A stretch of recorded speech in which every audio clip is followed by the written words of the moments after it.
Hello everyone, welcome back to illume science. चलिए फिर आगे बढ़ते हैं। Class number 208 NCERT recapitulation part 3 environmental issues का इकोलॉजी का सबसे लास्ट चैप्टर और उसका भी सबसे लास्ट वीडियो। आज हम लोग इस चैप्टर को कंप्लीट कर देंगे। पूरा एनसीईआरटी बेस्ड पढ़ेंगे हम लोग यहाँ पर। केवल शुरुआत करेंगे। सबसे पहला टॉपिक है आज का, वो है ग्रीन हाउस इफेक्ट। देखो, सबसे पहले तो ग्रीन हाउस इफेक्ट होता क्या है, उसको एक बहुत ही प्रैक्टिकल एग्जांपल से अगर मैं देखूं तो आपके साथ ऐसा कई बार हुआ होगा कि एक गाड़ी जो बाहर सूरज में खड़ी है, गर्मी का मौसम है, आपने डायरेक्ट सन के नीचे एक गाड़ी पार्क की हुई है, ठीक है, पेड़ के नीचे या कहीं नहीं है, सीधा सनलाइट उस पर आ रहा है। कुछ टाइम बाद में आप घर के अंदर जाते हो, करीब थोड़ी देर बाद में जब आप घर से वापस गाड़ी में आकर बैठते हो और गाड़ी का गेट खोलते हो तो अंदर से गाड़ी बहुत अच्छे से गर्म हो रखी होती है। वही ग्रीन हाउस इफेक्ट है।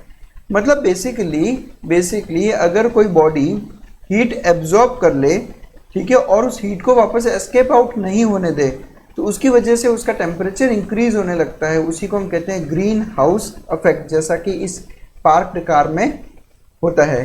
कार के अंदर हीट एंटर करती है बट हीट पूरी तरीके से बाहर एस्केप आउट नहीं कर पाती, जिसकी वजह से अंदर का जो टेम्परेचर है वो बहुत ज़्यादा इंक्रीज होने लगता है। बस यही होता है ग्रीन हाउस इफेक्ट। अब इसे ग्रीन हाउस इफेक्ट क्यों कहते हैं वो ध्यान से सुनिए। वो इसलिए कहते हैं because of this green house. इस पिक्चर में आपको एक छोटा सा ग्लास का हाउस दिख रहा होगा, कांच का घर, जिसमें एक्चुअल में बेसिकली हमने कुछ पौधे लगा रखे हैं। इसको हम कहते हैं ग्रीन हाउस। अभी ग्रीन हाउस कहाँ काम करता है? देखो, जब सर्दियों का मौसम होता है तब सर्दियों के मौसम में इस तरह के ग्रीन हाउस बनाए जाते हैं। अब इसमें होगा क्या कि इन ग्लासेस की वजह से हीट तो अंदर एंटर करेगी बट वो कम्प्लीटली एस्केप आउट हो नहीं पाती, जिसकी वजह से उसके अंदर का टेम्परेचर क्या होगा? इंक्रीज होगा। ठीक है, अब अंदर का टेम्परेचर इंक्रीज होगा बिकॉज विंटर सीजन है, टेम्परेचर बहुत कम है, तो प्लांट ग्रोथ के लिए जो है थोड़ा वार्म टेम्परेचर की ज़रूरत होती है, तो वो हमें ग्रीन हाउस प्रोवाइड करता है। बस इसी को हम कहते हैं ग्रीन हाउस इफेक्ट। अब हम सोच रहे होंगे कि सर सर्दियों में भी तो दोपहर को अच्छी खासी धूप पड़ती है, तो फिर ग्रीन हाउस की क्यों ज़रूरत है? तो बेसिकली देखो, इंडिया के अंदर आपको इस तरह के ग्रीन हाउसेस की ज़रूरत नहीं पड़ती, क्योंकि यहाँ पे विंटर सीजन में टेम्परेचर दोपहर को एटलीस्ट अच्छा रहता है। बट हम लोग बात करें ग्रीन हाउसेस, बेसिकली आपको उन एरियाज़ में, टेम्परेट एरियाज़ में जहाँ पे बहुत ठंड पड़ती है सर्दियों में, वहाँ पर आपको इस तरह के ग्लास के ग्रीन हाउसेस देखने को मिल जाएंगे ज़्यादा। तो बस यही कहलाता है ग्रीन हाउस इफेक्ट। और इसी तरह से अर्थ जो है हमारा, अर्थ का सरफेस भी ग्रीन हाउस इफेक्ट की तरह ही काम करता है कि सोलर रेडिएशन जो अर्थ पे पहुंचती है, ठीक है, वो अर्थ से रिफ्लेक्ट होने के बाद वापस अर्थ पे पहुंचती है। देखेंगे हम लोग पूरा मैकेनिज्म थोड़ी देर में। मतलब कंप्लीटली वो जो हीट है वो एटमॉस्फेयर में आने के बाद में कंप्लीटली एस्केप आउट नहीं हो पाती, जिसकी वजह से अर्थ का सरफेस टेम्परेचर इंक्रीज होता रहता है। ध्यान से सुनना, ग्रीन हाउस इफेक्ट एक नेचुरल इफेक्ट है। इसका पोल्यूशन से या किसी और चीज़ से कोई लेना देना नहीं होता। समझे मेरी बात? तो ग्रीन हाउस इफेक्ट एक नेचुरल प्रोसेस है। अब अगर मैं ग्रीन हाउस इफेक्ट की बात करूं तो सुनो, अर्थ का जो एवरेज टेम्परेचर है अर्थ सरफेस का, वो अभी है 15 डिग्री सेंटीग्रेड। कितना? 15 डिग्री सेंटीग्रेड अर्थ का एवरेज टेम्परेचर है प्रेजेंट में। अगर ग्रीन हाउस इफेक्ट नहीं होता, यानी अगर हीट जो अर्थ सरफेस पे पहुंची वो कम्प्लीटली एस्केप कर जाती, तो अर्थ का टेम्परेचर होता है एट प्रेजेंट -18 डिग्री सेंटीग्रेड, और -18 डिग्री सेंटीग्रेड पर इतना लाइफ सर्वाइवल पॉसिबल नहीं हो पाता। तो thanks to green house effect की लाइफ एग्जिस्ट करती है अर्थ के ऊपर। इस पिक्चर में आपको दिख रहा होगा -18 डिग्री सेंटीग्रेड पे किस तरह का आपको एनवायरनमेंट देखने को मिलेगा। 0 डिग्री पे तो जो है बर्फ जम जाती है, तो 0 डिग्री से भी 18 डिग्री कम। कब? अगर ग्रीन हाउस इफेक्ट नहीं होता तब। अब हम समझते हैं कि एटमॉस्फेयर में ग्रीन हाउस इफेक्ट होता कैसे है। देखो, जो एटमॉस्फेयर में हमारे जो सनलाइट पहुंचती है, उस सनलाइट में से जो 1/4 जो इनकमिंग सोलर रेडिएशन है, यानी जो टोटल रेडिएशन आ रही है अर्थ पे, उसमें से करीब 25% तो रिफ्लेक्ट हो जाती है बाय क्लाउड्स एंड गैसेस। अब एटमॉस्फेयर में जो गैसेस प्रेजेंट है वो गैसेस और जितने भी क्लाउड्स, ये क्लाउड्स 1/4 रेडिएशन को सीधा सीधा रिफ्लेक्ट कर देते हैं, और करीब 50% यानी half of the incoming solar radiation जो है वो हमारे अर्थ के सरफेस पर पहुंचती है, जिसकी वजह से अर्थ का सरफेस का टेम्परेचर इंक्रीज होता है, उसमें हीट प्रोड्यूस होता है। अब हमने पढ़ा है अच्छे से, जब कोई भी ऑब्जेक्ट हीट एमिट करता है तो कौन सी रेडिएशंस निकलती है? Infrared radiations. उसी तरह से जब अर्थ का सरफेस हीटअप होगा तो अर्थ का सरफेस इंफ्रारेड रेडिएशन रिलीज करेगा। कौन सी रेडिएशन? Infrared radiation. अब आपने फिजिक्स में पढ़ा रहेगा इलेक्ट्रोमैग्नेटिक स्पेक्ट्रम में कि जो इंफ्रारेड रेडिएशंस हैं, ये रेडिएशंस का वेवलेंथ जो विजिबल लाइट है उससे भी ज़्यादा रहता है। वो आपने स्पेक्ट्रम पढ़ा होगा जिसमें जैसे वेवलेंथ बढ़ने के हिसाब से हमने उसको अरेंजमेंट कर रखा है। तो अल्ट्रावायलेट रेडिएशंस, फिर विबग्योर यानी विजिबल लाइट, और उसके बाद में आती थी इंफ्रारेड। यानी इंफ्रारेड का वेवलेंथ जो है वो विजिबल से भी ज़्यादा है, इसलिए आप इन्हें कह सकते हो लॉन्ग वेव रेडिएशंस। क्या कहते हैं इन्हें? Long wave radiations. तो जब अर्थ का सरफेस टेम्परेचर इंक्रीज होगा तो हीट एमिट होगी, और हीट हमेशा एमिट होती है इंफ्रारेड रेडिएशंस की फॉर्म में। अब हमारा अर्थ का सरफेस इंफ्रारेड रेडिएशंस एमिट करता है। ये इंफ्रारेड रेडिएशंस अर्थ के सरफेस से निकलने के बाद में जब एटमॉस्फेयर में पहुंचता है तब एटमॉस्फेरिक गैसेस, ध्यान से सुनना, कुछ एटमॉस्फेरिक गैसेस जिन्हें हम कहते हैं ग्रीन हाउस गैसेस, ये green house gases in infrared radiations को एब्जॉर्ब कर लेती है। इंफ्रारेड रेडिएशंस ये एब्जॉर्ब होने के बाद में इनका भी टेम्परेचर इंक्रीज होगा, मतलब हीटअप होता है, और जब ये हीटअप होगी तो ये वापस से इंफ्रारेड रेडिएशंस रिलीज करती है। देखो जहाँ पे भी कोई भी ऑब्जेक्ट हीट रिलीज कर रहा है मतलब इंफ्रारेड रेडिएशंस रिलीज कर रहा है। अब जब इंफ्रारेड रेडिएशंस ये जो ग्रीन हाउस गैसेस एमिट करती है वो एमिट होने के बाद में वापस कहाँ पहुँचती है? अर्थ के सरफेस पे। आप कुछ ऐसा समझ लो कि ये अर्थ का सरफेस है, इस अर्थ के सरफेस पे सोलर रेडिएशंस आई, सोलर रेडिएशंस आने के बाद में सरफेस टेम्परेचर इंक्रीज हुआ, हीट प्रोड्यूस हुई और हीट एमिट होगी in the form of infrared radiations. Infrared radiation earth surface से निकलने के बाद में जो ग्रीन हाउस गैसेस है वहाँ से एब्जॉर्ब होती है, और ग्रीन हाउस गैसेस इनको वापस एमिट करती है। तो ये वापस कहाँ जाती है? अर्थ की सरफेस पे, जिससे अर्थ का सरफेस में और हीट प्रोड्यूस होती है। फिर ये वापस इंफ्रारेड रेडिएशंस ऊपर एटमॉस्फेयर में जाएगी, वापस ग्रीन हाउस गैसेस एब्जॉर्ब करेगी और वापस एमिट करेगी, तो ये वापस कहाँ जाएगी? अर्थ के सरफेस पे। तो ये साइकिल चलता रहता है। जब ये साइकिल चलता रहेगा तो अर्थ का सरफेस टेम्परेचर इंक्रीज होगा। एनसीईआरटी के फिगर से इसको एक्सप्लेन करता हूँ मैं एक बार। सन से रेडिएशंस आई, ठीक है। अब सन से जो रेडिएशंस आई वो अर्थ के सरफेस पर यहाँ पहुँचती है, ये यहाँ अर्थ के सरफेस पे पहुँची। अर्थ का सरफेस हीट अप होगा, हीट, ठीक है, टेम्परेचर इंक्रीज होगा और यहाँ पे क्या होगा? हीट प्रोड्यूस होगी। हीट प्रोड्यूस होगी in the form of infrared radiations. अब यहाँ पर समझो इन्होंने ये एक लेयर शो कर रखा है कि ये ग्रीन हाउस गैसेस का लेयर है, ये ग्रीन हाउस गैसेस का लेयर है। तो जो इंफ्रारेड रेडिएशंस अर्थ के सरफेस से एमिट होगी इन ग्रीन हाउस गैसेस की वजह से वापस कहाँ पे आएगी? अर्थ के सरफेस से। अब अर्थ का सरफेस वापस इनको एमिट करेगा, वापस ग्रीन हाउस गैसेस इनको एब्जॉर्ब करके वापस कहाँ भेजेगी? अर्थ के सरफेस पे। तो बार बार ये जो ग्रीन हाउस गैसेस जो है इन इंफ्रारेड रेडिएशंस को यानी हीट रेडिएशंस को अर्थ के सरफेस पे डालती है, जिसकी वजह से जो अर्थ का टेम्परेचर है वो इंक्रीज होता है। बस इसी को हम कहते हैं ग्रीन हाउस इफेक्ट, और ये एक नेचुरल फेनोमेनन होता है। एनसीईआरटी ने लिखा है कि green house gases absorb long wave radiations, infrared, मैंने अभी थोड़ी देर पहले कहा था infrared radiations long wave radiations है, from the earth and emit it again towards the earth. The cycle continues till the earth surface has no long wave radiation to emit. और ये साइकिल कब तक चलती रहेगी? जब तक अर्थ के सरफेस में कोई ज़्यादा लॉन्ग वेव रेडिएशंस नहीं बचती जो इनको एमिट किया जा सके। अब इसकी वजह से हमारा अर्थ का जो सरफेस टेम्परेचर है वो इंक्रीज होता है। वापस बता रहा हूँ, ग्रीन हाउस इफेक्ट एक नेचुरल इफेक्ट है जिसकी वजह से अर्थ का टेम्परेचर बढ़ता है, बट ये, ठीक है, ये किसी तरह का पोल्यूशन से रिलेटेड नहीं है। ध्यान से सुना चीज़ों को, आगे मैं क्लियर करूँगा कि पोल्यूशन और ग्रीन हाउस गैस का रिलेशन क्या है, बट फिलहाल तक तो ये चीज़ को हम लोग क्या मान रहे हैं? एक नेचुरल प्रोसेस है ग्रीन हाउस इफेक्ट। अब जो मैंने थोड़ी देर पहले बात की थी ग्रीन हाउस गैसेस की, तो उन ग्रीन हाउस गैसेस में जो सबसे मेन है वो है कार्बन डाइऑक्साइड। अब हमारे अर्थ के एटमॉस्फेयर में कार्बन डाइऑक्साइड का कॉन्सेंट्रेशन बहुत कम है, बहुत कम है, लेकिन जितने भी जो ग्रीन हाउस इफेक्ट हो रहा है उसमें जो 60% कॉन्ट्रीब्यूशन है वो 60% कॉन्ट्रीब्यूशन है हमारे कार्बन डाइऑक्साइड का। उसके बाद में 20% मीथेन, उसके बाद में 14% CFCs और 6% नाइट्रस ऑक्साइड्स। क्लियर है? सबसे ज़्यादा CO2 इफेक्ट शो करती है ग्रीन हाउस इफेक्ट, उसके बाद में मीथेन, फिर CFC और फिर N2O। आपको ये सीक्वेंस याद रखना है, नीट के एग्जाम में ये सीक्वेंस पूछा जा चुका है। आई होप कंसेप्ट आपको ग्रीन हाउस इफेक्ट का क्लियर है।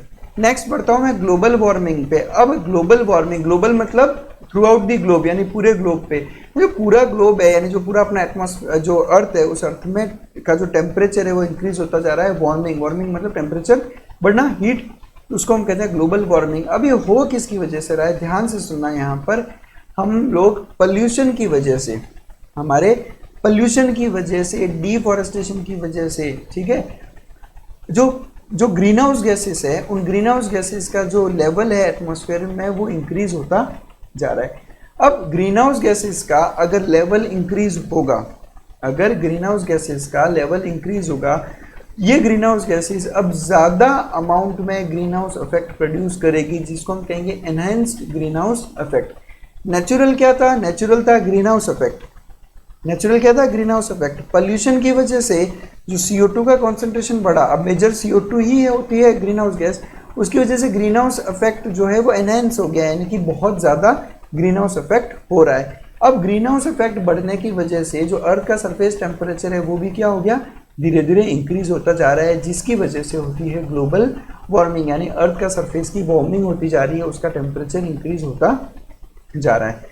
रिकॉर्ड्स देखें, स्टेट्स देखें अगर हम, तो अगर केवल पास्ट सेंचुरी की बात करूं, यानी 20th सेंचुरी की बात करूं, और उसमें से भी स्पेशली लास्ट के 3 डिकेड्स, यानी 1970 से लेकर 2000 तक, ये जो लास्ट 3 डिकेड हैं, इन 3 डिकेड्स में अर्थ का टेम्परेचर 0.6 डिग्री सेंटीग्रेड इंक्रीज हुआ है। कितना, 0.6 डिग्री सेंटीग्रेड इंक्रीज हुआ है, और उसकी वजह से एनवायरनमेंट में बहुत सारे हार्मफुल इफेक्ट्स देखने को मिले हैं। और जिसमें जो सबसे मेजर हार्मफुल इफेक्ट आपको देखने को मिलेगा वो ये कि जितने भी ग्लेशियर्स हैं, यानी जितने भी एरियाज जहाँ पे आइस कैप्स हैं, आइस की कवरिंग है, जैसे पोलर आइस कैप्स या हिमालयन स्नो कैप्स, वो बर्फ़ धीरे धीरे उस बढ़ते हुए टेम्परेचर की वजह से पिघलने लगेगी। इस पिक्चर में देखो किस तरह से पोलर बियर जो नॉर्थ पोल पे रहता है, उस नॉर्थ पोल में भी धीरे धीरे ये जो ग्लेशियर्स है उनका मेल्टिंग हो रहा है, जिसकी वजह से इनका हैबिटेट जो है वो लॉस होता जा रहा है। अब सिंपल सी बात है, अगर जितने भी ग्लेशियर्स है अगर उनका धीरे धीरे मेल्टिंग होने लगेगा, तो उसमें से जो मेल्टिंग होने की वजह से जो पानी कन्वर्ट होगा, वो पानी की वजह से ओशंस का जो लेवल है वो धीरे धीरे बढ़ेगा। अब ओशंस का लेवल अगर धीरे धीरे बढ़ेगा तो वो सारी सिटीज़ या वो सारे एरियाज़ जो कोस्टल एरियाज़ है, मतलब जो समुद्र के किनारों पे बसे हुए हैं, वो सीधे सीधे डूबने की कगार पर आ जाएंगे। और ये आपको जान के होगा कि मैक्सिमम जो सिटीज़ का आपने बड़े बड़े नाम सुने हैं, न्यूयॉर्क ले लो या मुंबई ले लो, ये सब सिटीज़ कोस्टल एरियाज़ में बसी हुई है, तो यानी सीधा सीधा नुकसान होगा इन सभी सिटीज़ को। अब इन एनवायरनमेंट में होने वाले चेंजेस की वजह से जो है क्लाइमेटिक चेंजेस, यानी क्लाइमेट में भी बहुत अलग अलग तरीके बदलाव देखे गए, जिसका सबसे परफेक्ट एग्जांपल है अल नीनो इफेक्ट। अब अल नीनो इफेक्ट एक्चुअल में है क्या, उसके बारे में एनसीईआरटी में ज़्यादा बात नहीं की हुई है। फिलहाल आप बस ये समझ लो कि अल नीनो इफेक्ट हुआ है क्लाइमेट चेंज की वजह से, और इस अल नीनो इफेक्ट की वजह से क्लाइमेट जो है वो इतना ज़्यादा बदल गया है कि जिन एरियाज़ में कभी सूखा पड़ा करता था वहाँ पे आपको बाढ़ देखने को मिलेगी, और जिन एरियाज़ में अच्छी बरसात हुआ करती थी वहाँ पे आपको सूखा देखने को मिलेगा। फ्रीक्वेंट फ्लडिंग्स, यानी बार बार बाढ़ आना। आप सोचो, आपने पिछले 10 से 15 सालों में कितने ही बाढ़ के इंसिडेंट्स सुने होंगे। कभी केरला का नाम आता है बाढ़ में, कभी आसाम, ठीक है। तो ये अल नीनो इफेक्ट की वजह से, कुछ फोटोग्राफ्स दिखाता हूँ मैं आपको। ये फोटो देखो, भगवान शिव का आपको एक बहुत बड़ा मूर्ति दिख रहा होगा जो बाढ़ में डूब चुका है। ये फोटो है 2013 उत्तराखंड का। आपने सुना होगा कि किस तरह से उत्तराखंड में 2013 में फ्लैश फ्लडिंग्स हुई थी। फ्लैश फ्लडिंग्स का मतलब होता है एक ऐसी फ्लडिंग जो 1 या 2 दिन में पूरा शहर डुबो दे। बेसिकली यहाँ पर हुआ कुछ ऐसा था कि बादल जो है फट गए थे। बादल फटना एक इंसिडेंट होता है जिसका मतलब होता है कि बादलों के अंदर जितना पानी वो एक साथ में पूरा का पूरा बरस जाना, उसको हम कहते हैं बादल फटना, जिसकी वजह से उत्तराखंड में बहुत हाई लेवल पे फ्लडिंग्स हुई थी और बहुत जान माल की नुकसान भी हुई थी। उसको हम कहते हैं उत्तराखंड सुनामी। हालांकि tsunami is different, but Uttarakhand tsunami के नाम से इसको रेफ़र किया जाता है। और ये जो फोटो मैं आपको दिखा रहा हूँ, ये फ़ोटो सिर्फ 4 दिन पुराना इंडिया के आसाम से लिया गया है। आसाम में अभी बहुत हाई लेवल पे बाढ़ आई हुई है, करीब 80 से 90 लोगों की डेथ हो चुकी है, और काजीरंगा नेशनल पार्क करीब डूब चुका है, जिसकी वजह से वहाँ की वाइल्ड लाइफ में भी हमें अच्छा खासा लॉस देखने को मिला है। तो ये क्लियर इंडिकेशंस आ रहे हैं हमें नेचर की तरफ से कि something is very weird, something is not normal. ठीक है, तो हमें इन चीज़ों पे बहुत ज़्यादा अब फोकस करने की ज़रूरत है। तो ये होता है बेसिकली ग्लोबल वार्मिंग, जो कि है एनहेंस्ड ग्रीन हाउस इफेक्ट की वजह से। अब ग्लोबल वार्मिंग कंट्रोल कैसे करना है? तो ग्लोबल वार्मिंग कंट्रोल करने के कुछ तरीके हैं, जिसमें सबसे पहला तरीका है फॉसिल फ्यूल्स का रिडक्शन। अब ग्लोबल वार्मिंग का कॉज है एनहांस्ड ग्रीन हाउस इफेक्ट, यानी जितनी भी ग्रीन हाउस गैसेस का एमिशन हो रहा है उसको आप कंट्रोल करो। और उसमें जो सबसे मेन है CO2, तो CO2 हमारे फॉसिल फ्यूल्स की बर्निंग की वजह से प्रोड्यूस होता है। तो फॉसिल फ्यूल्स का जो है यूज़ हमें बहुत धीरे धीरे, बहुत फटाफट से धीरे धीरे मतलब धीमे कर देना है, यानी कि उनका यूज़ हमें बिल्कुल ही कम कर देना। ये काफ़ी अच्छा पिक्चर मुझे मिला इंटरनेट से कि किस तरह से हम लोग फॉसिल फ्यूल्स यूज़ करके अर्थ को धीरे धीरे ख़त्म करते जा रहे हैं। तो सबसे पहला तरीका फॉसिल फ्यूल्स का रिडक्शन। सेकंड तरीका ह्यूमन पॉपुलेशन को रिड्यूस करो। देखो बढ़ती ह्यूमन पॉपुलेशन को रहने के लिए और खाने के लिए हम लोगों को नेचुरल रिसोर्सेज का जो है शोषण करना पड़ता है, एक्सप्लॉयटेशन होता है सीधे सीधे नेचुरल रिसोर्सेज का। तो वो जो भार धरती पे बढ़ा है ह्यूमन पॉपुलेशन का, उसको हमें कम करना होगा। और ये बहुत अच्छा एक पिक्चर जो यहाँ पे शो कर रखा है कि किस तरह से अर्थ ने ह्यूमन का जो वेट है वो अपने ऊपर ले रखा है। उसके अलावा हमें एनर्जी यूसेज की एफिशिएंसी बढ़ानी होगी। एफिशिएंसी बढ़ानी होगी मतलब किस तरह से हम कम एनर्जी यूज़ करते हुए ज़्यादा से ज़्यादा एफिशिएंटली काम कर सकें। इसमें आपको दिख रहा होगा एक बल्ब है और एक हाथ में हमने दिखा रखा है LED बल्ब। अब आपको बहुत अच्छे से पता होगा कि LED बल्ब कम एनर्जी यूज़ करके भी उतनी ही लाइट हमें प्रोवाइड करता है। तो हमें एनर्जी यूसेज का एफिशिएंसी बढ़ाना पड़ेगा। उसके अलावा हमें रिन्यूएबल सोर्सेज ऑफ एनर्जी पे जाना पड़ेगा। फॉसिल फ्यूल्स को खत्म करने के लिए हमें ऑल्टरनेट तो देखना पड़ेगा, और उसमें सबसे प्राइम एग्जांपल सोलर एनर्जी, यानी सन से जितना एनर्जी हम पे पहुंचता है अर्थ पे, उस एनर्जी को यूज़ करके हमें आगे बढ़ना पड़ेगा।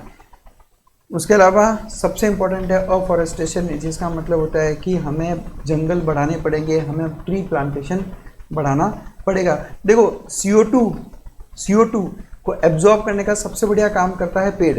हमें पता है फोटोसिंथेसिस के लिए CO2 एब्जॉर्ब होती है और ऑक्सीजन बनता है। तो CO2 को रिडक्शन अगर कम करना है तो हमें ज़्यादा से ज़्यादा अमाउंट में फॉरेस्ट्स ग्रो करने होंगे, पर हो इसका उल्टा रहा है। हम फॉरेस्ट्स कम ग्रो कर रहे हैं, हम फॉरेस्ट काट ज़्यादा रहे हैं। ठीक है, बहुत अच्छा किसी ने कहा है कि इमेजिन करो अगर पेड़ हमें वाईफाई सिग्नल्स देते तो क्या होता। अगर पेड़ हमें वाईफाई सिग्नल्स देते तो हमारे हर घर में कम से कम आपको 5 से 10 पेड़ देखने को मिल जाते हैं। बट ये अनफॉर्चुनेट है कि ट्रीज ऑक्सीजन देते हैं। आई होप आपको ये सरकाज़म समझ में आया होगा। ये बस इसीलिए है ताकि आपको रियलाइज हो सके कि ग्लोबल वार्मिंग को हमें कंट्रोल करना पड़ेगा। नेक्स्ट, ग्लोबल वार्मिंग के अलावा एक और समस्या जो हमारे सामने है वो है ओजोन का डिप्लीशन मतलब कम होना।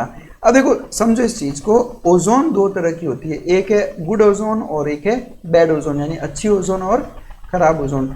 गुड ओजोन हम किसको कहते हैं? गुड ओजोन ये स्ट्रेटोस्फेयर में प्रेजेंट है। हमारे अर्थ के एटमॉस्फेयर में एक लेयर है जिसको हम कहते हैं स्ट्रेटोस्फेयर। उस स्ट्रेटोस्फेयर में गुड ओजोन ने एक लेयर बना रखा है और ये लेयर सन से आने वाली अल्ट्रावायलेट रेडिएशंस को एब्जॉर्ब करता है। उसी तरह से एक बैड ओजोन भी है जो बेसिकली एक पल्यूटेंट है और ये मिलेगी आपको ट्रोपोस्फेयर में। ट्रोपोस्फेयर में एक्चुअल में एक बैड ओजोन फॉर्म होती है बिकॉज ऑफ पल्यूशन, और ये बहुत हार्मफुल है प्लांट्स और एनिमल्स के लिए।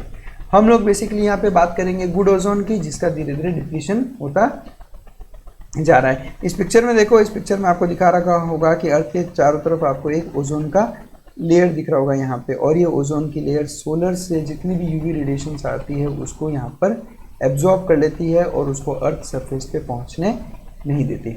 अब अल्ट्रावायलेट रेडिएशंस की थोड़ी सी बात करते हैं। यूवी रेडिएशंस हमारी बॉडी पे जब पहुँचती है तो हमारे प्रोटीन्स और डीएनए उन यूवी रेडिएशंस को एब्जॉर्ब कर लेते हैं, और ultraviolet radiations because high energy radiations है तो जो प्रोटीन्स और डीएनए में जो केमिकल बॉन्ड्स है इनका ब्रेकडाउन करती है अल्ट्रावायलेट रेडिएशंस। अब हमारे अर्थ के चारों तरफ जो थिकनेस है ओजोन की, अब लेयर है तो लेयर का एक थिकनेस होगा। उस थिकनेस को मेजर करने का जो यूनिट है उस यूनिट को हम कहते हैं डॉप्सन यूनिट्स, यानी DU। तो थिकनेस ऑफ ओजोन मेजर करने के लिए ये एक यूनिट है। बहुत इंपॉर्टेंट कंसेप्ट है, आपको ध्यान रखना है, एग्जाम में इस पर क्वेश्चन आ रखा है। अब ओजोन लेयर पे जाता हूँ मैं, जो स्ट्रेटोस्फेयर में प्रेजेंट है, वहाँ पे देखो क्या है, बेसिकली वहाँ पे प्रेजेंट होती है डायटोमिक ऑक्सीजन। हमें पता है एटमॉस्फेयर में ऑक्सीजन प्रेजेंट है। डायटोमिक मतलब जिसमें दो ऑक्सीजन के मॉलिक्यूल एटम्स हो, यानी जो बेसिकली अपना एक ऑक्सीजन मॉलिक्यूल होता है O2। अब O2 जो स्ट्रेटोस्फेयर में प्रेजेंट है, उसके ऊपर जब अल्ट्रावायलेट रेडिएशंस आती है तो ये अल्ट्रावायलेट रेडिएशन के इफेक्ट की वजह से ऑक्सीजन कन्वर्ट होता है ओजोन में। ऑक्सीजन किस में कन्वर्ट हुआ? ओजोन। ओजोन आपको याद रखना है O3 को हम कहते हैं, और इसलिए ओजोन, इस तरह से ओजोन का फॉर्मेशन होता है इन स्ट्रेटोस्फीयर। ऑक्सीजन पे यूवी का इफेक्ट, जिसकी वजह से बनेगा ओजोन।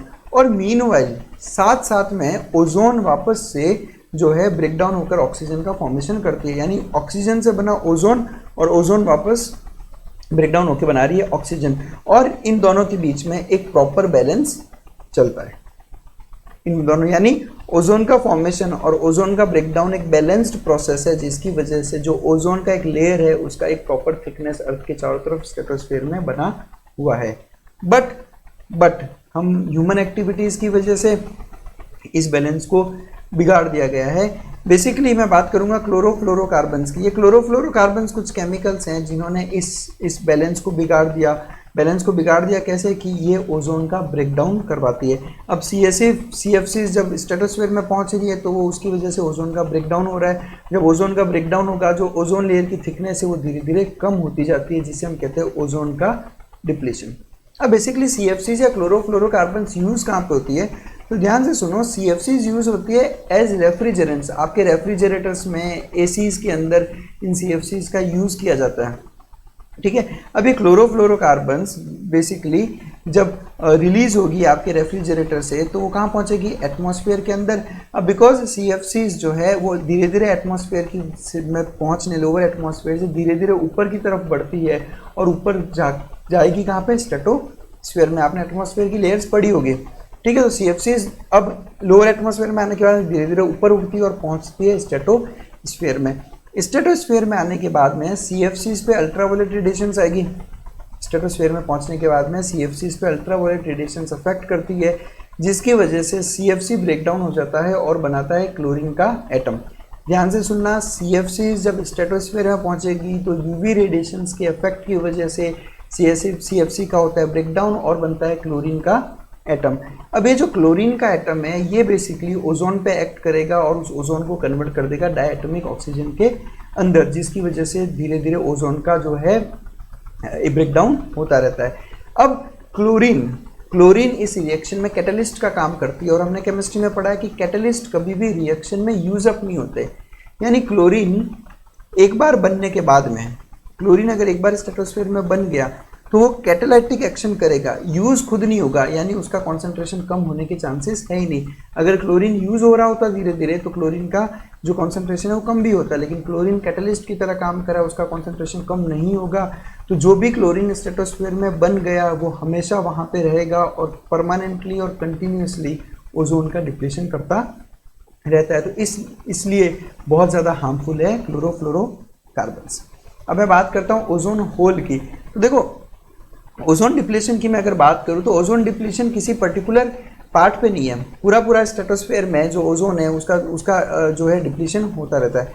बट ये जो डिप्लीशन है ये बहुत ज़्यादा देखा गया अंटार्कटिक रीजन के ऊपर। अंटार्कटिक रीजन के ऊपर जो है ओजोन का जो थिकनेस है वो अच्छा खासा कम हो गया, जिसे हम कहते हैं ओजोन होल। क्या कहते हैं? Ozone hole. आप ऐसा समझ लो, जैसे होल का मतलब क्या होता है? खड्डा। आप ऐसे समझ लो कि ओजोन इतनी पतली हो गई कि करीब करीब वहाँ पर जो ओजोन की थिकनेस है, जो लेयर है, उसमें खड्डा हो चुका है। किसके ऊपर? अंटार्कटिक एरियाज के ऊपर। और ये बेसिकली आपको लेट अगस्त और अर्ली अक्टूबर में ये देखने को मिलता है ओजोन होल में। आपको कब देखने को मिलेगा? लेट अगस्त और अर्ली अक्टूबर के बीच में। ये एक अर्थ का फोटोग्राफ लिया गया है जिसमें हमने ओजोन की थिकनेस शो की है। तो यहाँ अंटार्कटिक एरिया में यहाँ पे जो आपको एक पर्पल कलर दिखाई दे रहा है, ये बेसिकली शो करता है ओजोन की बहुत ज़्यादा कम थिकनेस को, ओजोन की थिननेस शो कर रहा है, यानी कि जो उसका थिकनेस है वो इतना ज़्यादा कम है कि वो होल की तरह अपीयर होता है, जिसे हम कहते हैं ओजोन होल। अब हम देखेंगे अल्ट्रावायलेट यानी यूवी रेडिएशन बी का इफेक्ट। अब यूवी बी क्या है? देखो, यूवी को वेवलेंथ के हिसाब से 3 पार्ट्स में डिवाइड किया है, यूवी ए, यूवी बी और यूवी सी। ध्यान से सुनना, यूवी ए, यूवी बी और यूवी सी। सबसे ज़्यादा एनर्जी किसकी है? यूवी सी की। यानी अगर आप ए से सी की तरफ जाओगे तो एनर्जी जो है वो इंक्रीज होती रहती है। अब बिकॉज एनर्जी इंक्रीज हो रही है, क्यों? क्योंकि वेवलेंथ कम होती जा रही है, यानी यूवी ए का वेवलेंथ सबसे ज़्यादा है। यूवी ए का वेवलेंथ सबसे ज़्यादा है, इसलिए यूवी ए का एनर्जी लेवल सबसे कम है। यूवी ए ओजोन से एब्जॉर्ब नहीं होता और अर्थ के सरफेस पे पहुंचता है। यूवी ए ओजोन से एब्जॉर्ब नहीं होता और अर्थ के सरफेस पे पहुंचता है। बट अच्छी बात यह है कि यूवी ए इतनी ज़्यादा एनर्जेटिक नहीं होती, जिसकी वजह से इसके बहुत ज़्यादा हार्म देखने को नहीं मिलते। यूवी बी की बात करता हूँ तो यूवी बी करीब 95% के आसपास जो है ओजोन उसको एब्जॉर्ब कर लेता है और 5 से 6% यूवी बी अर्थ के सरफेस पे पहुंचती है और ये यूवी बी थोड़ी हार्मफुल है, यूवी ए हार्मफुल नहीं होती। और बात करूँ यूवी सी तो यूवी सी तो लीथल है, मतलब सीधी सीधी जानलेवा है, बट ओजोन उसको पूरी तरीके से एब्जॉर्ब कर लेती है और अर्थ के सरफेस पे पहुंचने नहीं देती। तो ये आंसर है उस क्वेश्चन का जिसमें बहुत से स्टूडेंट्स ने मुझसे पूछा कि सर कुछ लोग कह रहे हैं कि यूवी अर्थ पे पहुंचती है, कुछ लोग कहते हैं यूवी अर्थ पे नहीं पहुंचती। तो उसका एग्जैक्ट कंसेप्ट ये है कि यूवी का पूरा स्पेक्ट्रम अर्थ पे नहीं पहुंचता, केवल यूवी ए और थोड़ा सा यूवी बी ही अर्थ पे पहुंचता है, यूवी सी बिल्कुल भी अर्थ पे नहीं पहुंचता। अब यूवी बी का जो थोड़ा सा भी प्रोपोर्शन जो अर्थ पे पहुंच रहा है उसका इफेक्ट्स क्या क्या होता है, तो देखो यहाँ पे ध्यान से सुनो। पहली बात तो ये जो आया है टेक्स्ट बॉक्स, इसका मतलब बता दूं कि जो अल्ट्रा वायलेट है जिसका वेवलेंथ यूवी बी से छोटा है, यानी कि यूवी सी की बात करें, वो कंप्लीटली ओजोन से एब्जॉर्ब हो जाती है। यूवी बी के इफेक्ट्स पे चलता हूँ। सबसे पहला ये डीएनए को डैमेज करेगा जिसकी वजह से म्यूटेशंस होते हैं, ठीक है, बिल्कुल क्लियर बात है। उसके बाद में स्किन की एजिंग के लिए रिस्पॉन्सिबल है। उसके अलावा ये स्किन सेल्स को डैमेज करती है और स्किन कैंसर्स भी कॉज कर सकती है, जिसमें सबसे कॉमन होता है बेसल सेल कार्सिनोमा, जैसा हमने कैंसर्स में स्टडी किया था। एक स्किन कैंसर का फोटोग्राफ है आपके लिए। और उसके अलावा इसके जो आई के ऊपर इफेक्ट है उसकी बात करूँ अगर मैं, तो इसमें सबसे इंपॉर्टेंट है स्नो ब्लाइंडनेस। देखो बेसिकली यूवीबी रेडिएशंस की वजह से जो कॉर्निया है वो कॉर्निया यूवीबी को एब्जॉर्ब कर लेता है और यूवीबी को एब्जॉर्ब करने की वजह से इसका जो हाई डोसेज है उस कॉर्निया का कर देता है इन्फ्लेमेशन, जिसको हम कहते हैं स्नो ब्लाइंडनेस। अब इसका नाम ऐसा क्यों रखा है स्नो ब्लाइंडनेस? देखना ध्यान से सुनना। क्या होता है जो स्नो वाले एरियाज है जहाँ पे पूरी पूरी बर्फ़ बिछी हुई है, अब उन एरियाज में जब हम जाते हैं तो वहाँ पे जो यूवीबी रेडिएशन है वो यूवीबी रेडिएशन उन आइस एरियाज में आइस के ऊपर गिरने के बाद में, अब हमें पता है कोई भी रेडिएशन जब आइस पे आएगी तो बहुत इजीली रिफ्लेक्ट होती है, वो रिफ्लेक्ट होकर सीधी हमारी आंखों पे पड़ती है। वो बार बार रिफ्लेक्ट होगी और बार बार हमारी आंखों पे पड़ेगी और कॉर्निया उसको एब्जॉर्ब करता है, जिसकी वजह से जो इफेक्ट होता है उसको हम कहते हैं स्नो ब्लाइंडनेस। इसलिए आपने देखा होगा कि उन एरियाज़ में जो लोग स्कीइंग वगैरह करते हैं तो वो बेसिकली एक तरह का गॉगल पहन के रखते हैं जो यूवी रेडिएशंस को एब्जॉर्ब कर लेता है और आई तक पहुंचने नहीं देता।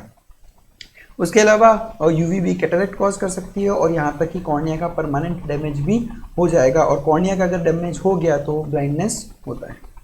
अब बिकॉज ओजोन इतना ज़्यादा खतरनाक, ओजोन जो है, ओजोन का जो डिप्लीशन है वो इतना ज़्यादा हार्मफुल है, इसलिए सब कंट्रीज़ फिर मिली और उन्होंने मिलकर एक मीटिंग किया और उस मीटिंग में कुछ प्रोटोकॉल्स और कुछ रूल्स बनाए गए।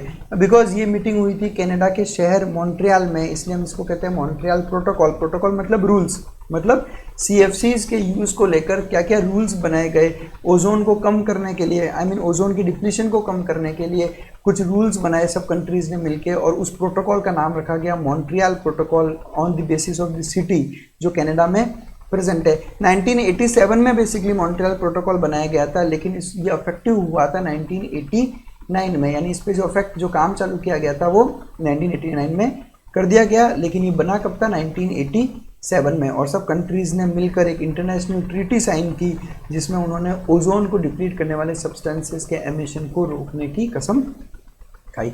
मॉन्ट्रियल प्रोटोकॉल बहुत इंपॉर्टेंट क्वेश्चन है एग्जाम पॉइंट ऑफ व्यू से, तो आपको बिल्कुल ये याद रखना है। चलो फिर ग्लोबल वार्मिंग और ओजोन डिप्लीशन के बारे में हम इतना ही पढ़ेंगे फिलहाल। देखो इसको हम लोग डिटेल्ड में अलग से वीडियो में डिस्कस करेंगे, बट बिकॉज यहाँ पर हम लोग NCERT BSD पढ़ रहे हैं तो मैं इससे ज़्यादा बाहर नहीं जाऊँगा, और आप भी मेरी मानो नीट में इससे बाहर क्वेश्चन एक्सपेक्टेड नहीं है। आप 10 साल के क्वेश्चन पेपर उठा के देख लो, आपको सारे के सारे क्वेश्चन जो हैं इसी वीडियो में से मिल जाएंगे। नेक्स्ट बात करता हूँ इम्प्रॉपर रिसोर्स यूटिलाइजेशन और इनके मेंटेनेंस, यानी जितने भी नेचुरल रिसोर्सेस हमें नेचर ने दिए हम उसका प्रॉपरली यूटिलाइजेशन नहीं कर रहे, उनको प्रॉपर मेंटेन नहीं कर पा रहे।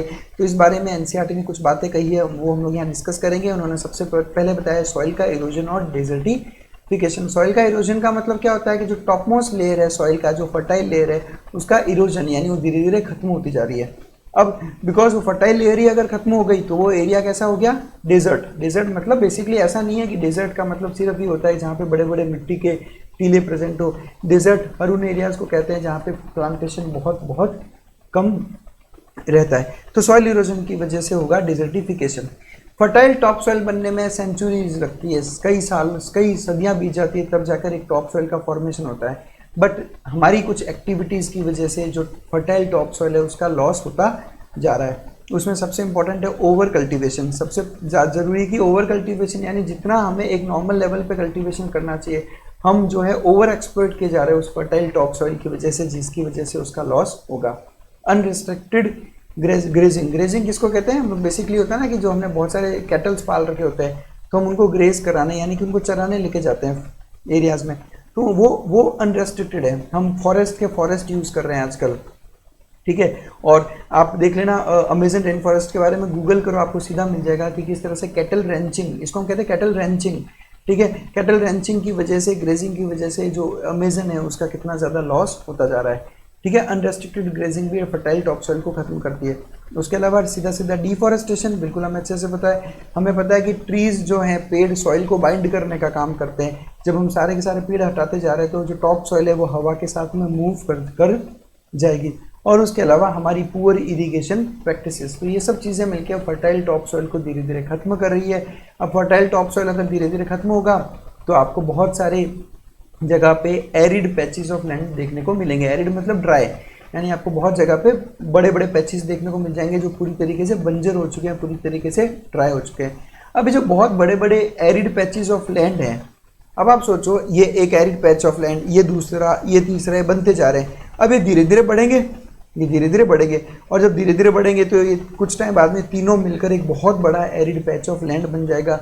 इसी को हम कहते हैं डेजर्टिफिकेशन, यानी पूरा पूरा एरिया क्या हो गया, डेजर्ट में कन्वर्ट हो गया। ये लार्ज बैरन पैचेस बन गए और डेजर्ट का फॉर्मेशन हो गया। This is called as desertification. और आज के टाइम पे अगर हम देखें तो ये बहुत बड़ा मेजर प्रॉब्लम है आज के टाइम पर। उसका सबसे मेन कॉज है अर्बनाइजेशन।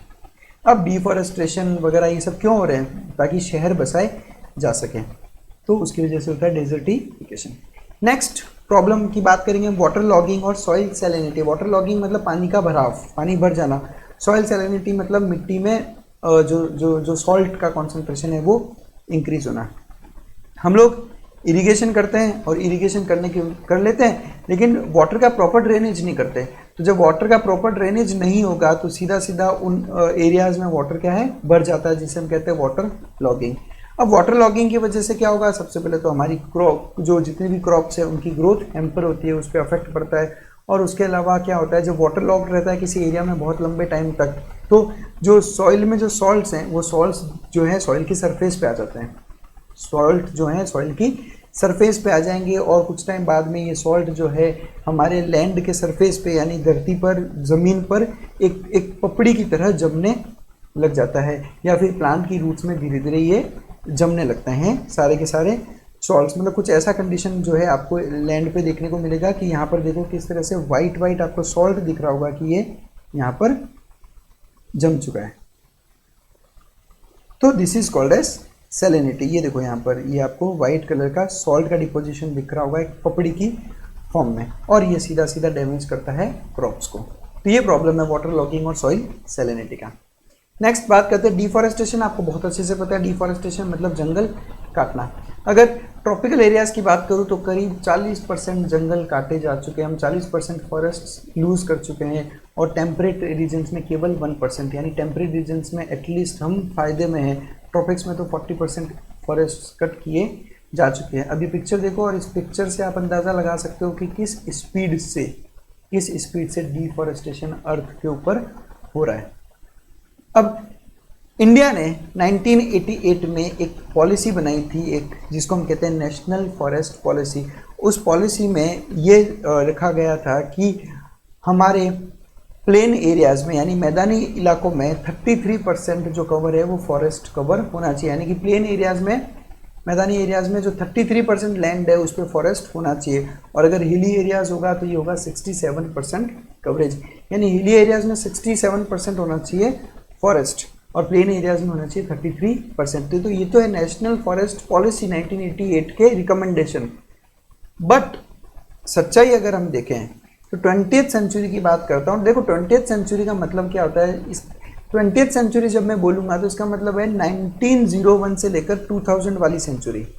21st सेंचुरी बोलूँगा तो 2000 से लेकर 2100 तक का जो 100 साल है, ठीक है। तो 20th सेंचुरी मतलब 1901 टू ईयर 2000। 20th सेंचुरी की जब शुरुआत हुई थी तब इंडिया का 30% लैंड ही फॉरेस्ट से कवर था, यानी कि 1988 की पॉलिसी कहती है कि 33% कवरेज होना चाहिए, लेकिन 20th सेंचुरी की शुरुआत में ही अपना फॉरेस्ट कवर एरिया कितना था, केवल 30%। मतलब इस लेवल पे डिफॉरेस्टेशन ऑलरेडी हो चुका था।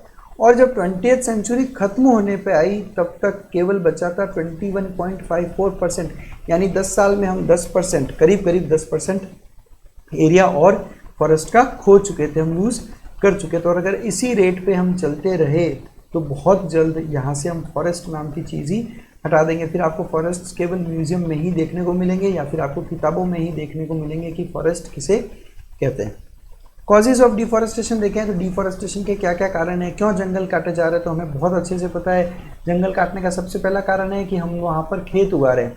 खेत क्यों उगा रहे हैं, तो क्योंकि ह्यूमन पॉपुलेशन इतना बढ़ गया है तो उन्हें अगर खिलाना है तो हमें और ज़्यादा एरिया चाहिए होगा जहाँ पर हम खेती कर सकें, इसलिए हम फॉरेस्ट कट किए जा रहे हैं। उसके अलावा फॉरेस्ट से हम लोग लकड़ी प्राप्त करते हैं, टिम्बर, उससे हम घर बनाते हैं, दरवाजे बनाते हैं, ठीक है। फायरवुड लेते हैं हम लोग, मतलब आग लगाने के लिए लकड़ी यूज़ की जाती है। कैटल रेंचिंग हमने थोड़ी देर पहले डिस्कस की थी। और उसके अलावा बहुत सारे पर्पसेस है जिसकी वजह से जंगल काटे जा रहे हैं। और डिफॉरेस्टेशन में एक चीज़ जो हम लोग यहाँ पढ़ेंगे इंपॉर्टेंट, वो है झूम कल्टीवेशन। झूम बेसिकली मतलब क्या होता है, झूम का देखो, नॉर्थ ईस्ट एरियाज जो है इंडिया के, यानी जो 7 स्टेट्स हैं हमारे नॉर्थ ईस्टर्न स्टेट्स, उनके अंदर एक वर्ड होता है झूम, उनकी लैंग्वेज में। झूम का मतलब होता है शिफ्ट करना। झूम का मतलब क्या होता है, शिफ्ट करना। तो झूम कल्टीवेशन बेसिकली एक तरह का स्लैश एंड बर्न एग्रीकल्चर है। इसमें क्या होता है, बेसिकली स्लैश करो और बर्न करो, मतलब काटो और बर्न करो। Slashing means to cut. तो बेसिकली इसमें क्या करते हैं, नॉर्थ ईस्टर्न एरियाज में आपको देखने को मिलेगा इंडिया के अंदर, फार्मर्स जंगल काट के उनको काटने के बाद में जो पेड़ बचे उनको आग लगा देते हैं। अब आग लगने की वजह से वहाँ पे जो है ऐश प्रोड्यूस होगा और उस ऐश को फर्टिलाइज़र की तरह यूज़ करके वो वहाँ पे या तो कल्टीवेशन करेंगे या फिर कैटल की ग्रेजिंग करेंगे। कल्टीवेशन करेंगे जो है, ठीक है, फिर खेत उगाएंगे। खेत उगाने के बाद में जो क्रॉप्स होगी, ठीक है, उन क्रॉप्स को यूज़ कर लिया। यानी कल्टीवेशन करने के बाद में क्रॉप्स से जो बना वो ले लिया और उस एरिया को वो छोड़ देते हैं, ऐसे ही सालों तक वो ऐसे छोड़ देते हैं ताकि वो एरिया वापस रिकवर हो जाए। और जो है वो एरिया कुछ टाइम बाद में, कुछ सालों तक, वो इतने लंबे टाइम तक के लिए छोड़ देते कि वहाँ पे वापस रिकवरी हो जाती थी। और फिर वो क्या करते थे, फार्मर्स वहाँ पे शिफ्ट हो गए, यानी झूम का मतलब शिफ्ट हो जाना। तो वो वहाँ से शिफ्ट होकर नए एरियाज में चले गए और वहाँ पे भी उन्होंने ये काम किया, यानी किसी एरिया में गए, जंगल काटा, कल्टीवेशन किया, इस एरिया को कुछ टाइम के लिए छोड़ दो, वापस रिकवर होने दो, नए एरियाज में जाकर फार्मिंग करो। इसको झूम कल्टीवेशन कहा जाता है। इनिशियली जब ये प्रैक्टिस शुरू की गई तब जो एरियाज छोड़े गए थे, हम देखें एरियाज छोड़ जाते थे बाद में, वो काफ़ी लंबे टाइम तक छोड़ते थे जहाँ पर रिकवरी हो जाती है। But with increasing human population ये जो रिकवरी वाला पीरियड बीच में है वो करीब करीब खत्म ही कर दिया गया। अब जिसकी वजह से क्या हो गया, डिफॉरेस्टेशन एक मैसिव स्केल पे कर दिया गया। यानी आप आए यहाँ पर, सब कुछ काटा पीटा, खेतीबाड़ी की, नेक्स्ट जगह पे मूव कर गए, लेकिन ये जो रिकवरी दिया था आपने, पहले जो टाइम देते थे वो रिकवरी टाइम आपने ख़त्म ही कर दिया, जिसकी वजह से वापस यहाँ पर रिकवरी पॉसिबल नहीं हो पा रही और डिफॉरेस्टेशन बहुत ही मैसिव स्केल पर देखने को हमें मिलता है। नेक्स्ट बात करेंगे कॉन्सिक्वेंसेज ऑफ डिफॉरेस्टेशन की। डिफॉरेस्टेशन अगर हम इसी लेवल पे करते रहे तो क्या होगा, देखो सीधी सी बात है, प्लांट्स का सबसे मेन फंक्शन है एटमॉस्फेयर से CO2 को एब्जॉर्ब करना। जब प्लांट्स ही नहीं रहेंगे तो CO2 एटमॉस्फेयर में बढ़ेगी, CO2 एटमॉस्फेयर में बढ़ेगी तो ग्रीन हाउस इफेक्ट भी ज़्यादा होगा, क्योंकि CO2 ग्रीन हाउस गैस है, ग्रीन हाउस इफेक्ट ज़्यादा होगा तो ग्लोबल वार्मिंग और ज़्यादा बढ़ेगी। बिकॉज फॉरेस्ट हैबिटेट का काम करते हैं वाइल्ड एनिमल्स के लिए, तो उनके लिए लॉस ऑफ हैबिटेट की वजह से बायोडाइवर्सिटी का भी लॉस होगा। और हमें अच्छे से पता है कि किस अलार्मिंग रेट पे स्पीशीज हम लोग होते जा रहे हैं। उसके अलावा जो हाइड्रोलॉजिक साइकिल है यानी वाटर साइकिल, आपने बचपन में पढ़ा होगा कि किस तरह से जो वाटर है एवोपरेट होकर ऊपर जाता है, क्लाउड का फॉर्मेशन होता है और बाद में वापस बरसात की वजह से वो नीचे आता है। इसे हम कहते हैं वाटर साइकिल। और ये वाटर साइकिल सीधी सीधी डिस्टर्ब होती है बिकॉज ऑफ डिफॉरेस्टेशन। और डिफॉरेस्टेशन की वजह से सीधा सीधा सॉइल इरोजन होगा। क्यों होगा? क्योंकि ट्रीज जो है सॉइल बाइंडिंग का काम करते हैं। ट्रीज नहीं रहेंगे तो सॉइल आराम से इरोड हो जाएगी, और सॉइल इरोजन होगा तो डिजर्टिफिकेशन भी होगा ही होगा। तो ये सारे के सारे रिजल्ट्स हैं डिफॉरेस्टेशन के। रिफॉरेस्टेशन किसे कहते हैं हम लोग? वापस उस फॉरेस्ट को रीस्टोर करो, यानी जो जंगल तुमने काट दिए थे वहाँ पर वापस जंगल बनाओ, उसको हम कहते हैं रिफॉरेस्टेशन। यानी बेसिकली आप नए पेड़ उगाते रहो। ठीक है, तो ये दो पिक्चर्स हैं जो रिफॉरेस्टेशन को रिप्रेजेंट कर रही है। ठीक है, अब रिफॉरेस्टेशन नेचुरली भी होता है, हमें अच्छे से पता है, और अगर हम चाहें तो उसको स्पीड अप भी कर सकते हैं। कैसे? वहाँ पर पेड़ उगाकर। अब ये एक पिक्चर जो है, ये पिक्चर क्लियर पिक्चर दे रही है कि हो क्या रहा है अर्थ के साथ में। यानी अर्थ अब खुद ऑक्सीजन के ऊपर आ चुकी है, पेशेंट बन चुकी है, एडमिट है। ठीक है, और उसको हम लोग ग्लूकोज की जगह क्या लगा रहे हैं यहाँ पर? वाटर। ये दिख रहा होगा आपको, यहाँ पर वाटर हम लोग कैसे इन्फ्यूज कर रहे हैं अर्थ के अंदर। क्यों? क्योंकि धीरे धीरे हम देख रहे हैं, आपको पता होगा वाटर का स्कैरसिटी भी बढ़ता जा रहा है। पर्टिकुलरली अफ्रीकन नेशंस में देखना, अफ्रीकन नेशंस में बहुत ज़्यादा प्रॉब्लम चल रहा है वाटर का। तो वाटर डेफिशिएंसी धीरे धीरे होगी। पेड़ कट करोगे तो ऑक्सीजन की भी धीरे धीरे आपको डेफिशिएंसी देखने को मिलेगी। तो किस तरह से एक ऐसा वक्त आ जाएगा कि अब आपको अर्थ को वाटर और ऑक्सीजन देना पड़ेगा। और मेडिसिन की फॉर्म में इन्होंने यहाँ क्या शो कर रखा है? इन्होंने मेडिसिन की फॉर्म में शो कर रखा है ट्रीज।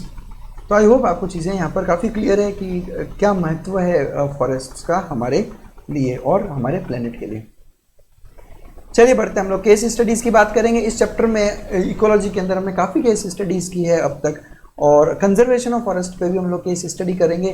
तो चलते हैं हम लोग करीब 300 साल पहले 1731 में जोधपुर राजस्थान की एक सिटी है, वहाँ के एक राजा ने नया पैलेस बनाने के लिए अपने मिनिस्टर्स को लकड़ियाँ लाने को कहा। ठीक है, रियल स्टोरी है, ध्यान से सुना। जोधपुर मेरा ही सिटी है, मैं भी बेसिकली जोधपुर को ही बिलोंग करता हूँ। ये सारे जो आप वीडियोस देख रहे हो, सारे वीडियोस भी शूट कहाँ हो रहे हैं? जोधपुर के अंदर ही हो रहे हैं। तो मेरी सिटी की बात करूँगा, 1731 की बात करेंगे हम लोग। तो राजा ने मिनिस्टर्स को ऑर्डर दिया कि जाओ मेरे लिए लकड़ियाँ लेके आओ। तो मिनिस्टर्स पहुँचे आसपास के एक गाँव में। उन गाँव का नाम खेजड़ली है, एनसीईआरटी में नहीं मेंशन्ड है, खेजड़ली है गाँव का नाम। उन खेजड़ली एक गाँव के अंदर बिश्नोईज रहते हैं, और बिश्नोईज जो हैं अपने नेचर कंजर्वेशन के लिए काफ़ी जाने जाते हैं। उनको बहुत प्यार है नेचर के साथ में, तो बहुत पीसफुली को एग्जिस्ट करते हैं वो नेचर के साथ में, और वाइल्ड लाइफ और ट्रीज़ को प्रोटेक्शन में उनका काफ़ी अच्छा कंट्रीब्यूशन है। तो मिनिस्टर्स और वर्कर्स गए वहाँ पर खेजड़ली में, और बिश्नोईज का वो गांव था। आपने सुना हो तो सलमान खान ने भी जोधपुर के अंदर एक हिरण मारा था, ब्लैक बक था, बेसिकली चिंकारा था वो एक, और उसमें जो उसके अगेंस्ट केस किया गया, जो इतने साल सलमान खान के अगेंस्ट जो केस चला, वो सारा बिश्नोईज ने ही उसको गवर्न किया था। मतलब बिश्नोईज को ही इन्होंने ही ये लड़ाई लड़ी अगेंस्ट सलमान खान, और सलमान खान को बाद में इसके लिए काफ़ी भारी जुर्माना भी देना पड़ा था। तो थैंक्स टू बिश्नोईज की उन्होंने इन एरियाज़ में नेचर का अच्छा खासा कंजर्वेशन कर रखा है। वापस चलता हूँ राजा के पास। बिकॉज मिनिस्टर्स को तो ऑर्डर थे तो उन्हें फुलफिल करने ही थे, तो वो मिनिस्टर्स वहाँ पहुँचे। तो वहाँ पर एक लेडी थी, अमृता देवी नाम है उनका। अमृता देवी ने राजा के लोगों को कह दिया कि पेड़ काटने से पहले आपको मुझे काटना पड़ेगा। वो जाकर लिपट गई थी उस पेड़ से। अब अनफॉर्चुनेट है ये हमारे लिए काफ़ी कि जो राजा के लोग थे उन्होंने जो है अमृता देवी जी को ही कट कर दिया, मतलब कि उन्होंने मार दिया उसे, और उसके बाद में उन्होंने जंगल काटे। बट अमृता देवी जी का ये बलिदान ऐसे ही नहीं गया। उनकी 3 बेटियां और जो सैकड़ों लोग वहाँ पर जो और बिश्नोईज थे, उन्होंने भी अमृता देवी के पीछे पीछे अपनी जान दे दी। मतलब सबके सब वो राजा के जितने भी लोग थे उनको यही कहा गया कि आपको हमें काटना पड़ेगा, तभी आप ये फॉरेस्ट काट पाओगे। तो अमृता देवी जी, उनकी 3 बेटियां और सैकड़ों लोग इसमें मारे गए थे। हमने आज तक पूरे इतिहास में नेचर को लेकर इतनी क्या कहूँगा बलिदान वाली कहानी कभी भी नहीं सुनी होगी। सॉरी, मैं इसको कहानी नहीं कहूँगा, इसको एक सच्चाई कहूँगा, एक फैक्ट है जो हुआ था। तो जो बलिदान है अमृता देवी जी का, वो बहुत बहुत बड़ा बलिदान था और हम इसे कभी भी नहीं भूलेंगे। इन्हीं की याद में भारत सरकार जो है, भारत सरकार एक वाइल्ड लाइफ प्रोटेक्शन अवार्ड देती है जिसका नाम है Amrita Devi Bishnoi wild life protection award. ये मिलता है उन लोगों को या उन कम्युनिटीज़ को रूरल एरियाज से, गाँवों से, जिन्होंने बहुत काम किया है, बहुत साहस दिखाया है वाइल्ड लाइफ को प्रोटेक्ट करने में। और उस अवार्ड का नाम किस पर रखा गया? अमृता देवी जी के नाम पर रखा गया। तो ये उनके लिए एक मार्क ऑफ रेस्पेक्ट के लिए ऐसा किया गया भारत सरकार की तरफ से। नेक्स्ट बात करूंगा चिपको मूवमेंट की। चिपको मतलब बेसिकली चिपक जाना।